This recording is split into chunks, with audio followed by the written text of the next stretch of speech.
Bonjour, c'est Renaud de coursdegolf.net et dans cette vidéo, je vais décomposer mon swing avec le driver cette fois. Alors, on va voir que c'est pas très différent. Un swing de driver n'est pas très différent d'un swing de fer. Il y a quand même, notamment dans la position de départ, des éléments à mettre en place qui sont différents avec le drive qu'avec le fer. Et pour une raison simple, c'est que la grande différence entre les fers et le drive, c'est qu'avec les fers, on prend la balle légèrement descendant. Avec le drive, on prend au contraire la balle légèrement en remontant. Donc cette position, cet élément de prise de balle remontante va d'abord avoir une importance dès la position de départ.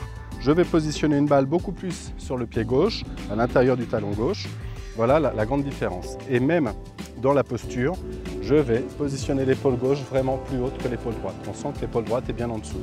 Évidemment, grip alignement dans ces postures, tout ça est important. Les épaules sont parfaitement parallèles à la ligne de jeu, à la ligne des pieds. Et là, je suis dans ma position. Alors, j'attire simplement votre attention sur le fait qu'avec le driver, dans ma position de départ, je vais avoir un shaft qui est assez plat. Avec mon fer 7, tout à l'heure, j'étais à peu près comme ça. Avec mon driver, on sent que le shaft est plus plat. Ça aura une conséquence, évidemment, dans le backswing, ce sera le fait d'aplatir un peu le plan de swing. Mon swing va être beaucoup plus incliné, plus flat, plus horizontal avec un driver qu'avec un fer 7, évidemment. Mais ça se fait parfaitement naturellement. Vous n'avez pas réellement besoin d'y penser. Imaginons que je prenne un club qui fasse 5 mètres de long, je serais comme ça. Je ne peux pas être vertical avec un club long. Si mon club était très long, j'aurais envie forcément d'aller derrière. C'est la grande différence entre les fers et les bois. Alors je me mets en place, la balle plutôt sur le pied gauche. Et dans cette position, je vais pouvoir créer mon swing. Alors, même principe qu'avec le fer. Mon démarrage se fait par le corps et exclusivement que le corps, ici. Alors, je parle souvent de 3 points, orteil, nombril, épaule gauche. Ce sont ces 3 points-là qui vont démarrer simultanément de manière à envoyer les bras vers l'arrière. Avec le bois, on cherche à prendre la balle légèrement en remontant. C'est pour ça qu'on va être un petit peu moins vertical dans le backswing qu'avec un fer. D'une part par l'inclinaison du club, mais d'autre part aussi par l'inertie de celui-ci. Quand je démarre ici, avec mon corps, on sent que les mains ne font rien longtemps. Je cherche à ne pas armer, ou je cherche à laisser faire le club beaucoup plus longtemps au backswing. On sent que là, je vais armer plus tardivement avec le driver, justement parce que ça va me permettre d'avoir un mouvement beaucoup plus proche du sol, moins vertical et plus plat. Mais ça va se faire naturellement à partir du moment où vous avez une bonne position de départ. Alors voilà ce qui se passe. Le corps démarre, le club longe le sol, les poignets vont s'armer à mi-montée. À partir de là, les poignets sont armés, le corps a trouvé sa position vraiment confortable. J'ai les bras qui sont connectés à ce moment-là. Je prolonge ma rotation avec les épaules et les mains. Et une fois que je suis ici, même jeu de la gravité, c'est le poids du corps qui revient par le fait de la gravité. Et les bras retombent également. Les bras, les épaules, les épaules et le club subissent aussi la gravité pour revenir, ce qui donne liberté au corps de revenir en tractation. On sent que les poignets sont toujours très en retard ici, mais ça se fait parfaitement naturellement.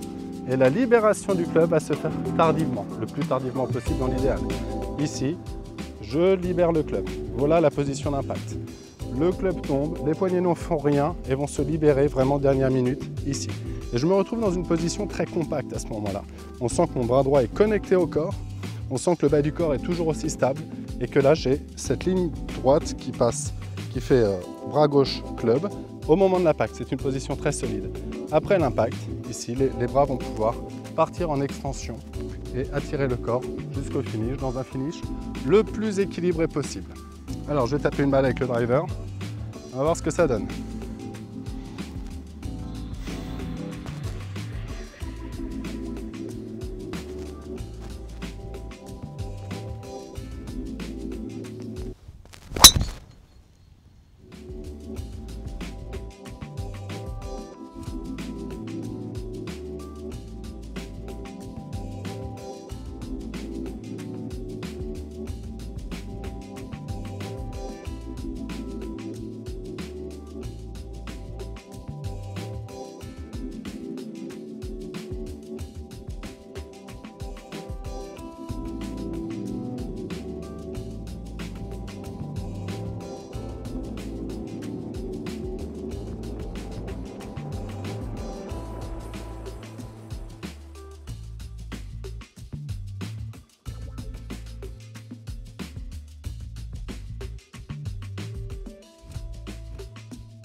Cette vidéo vous a aidé? Alors partagez-la avec vos amis et gardons contact.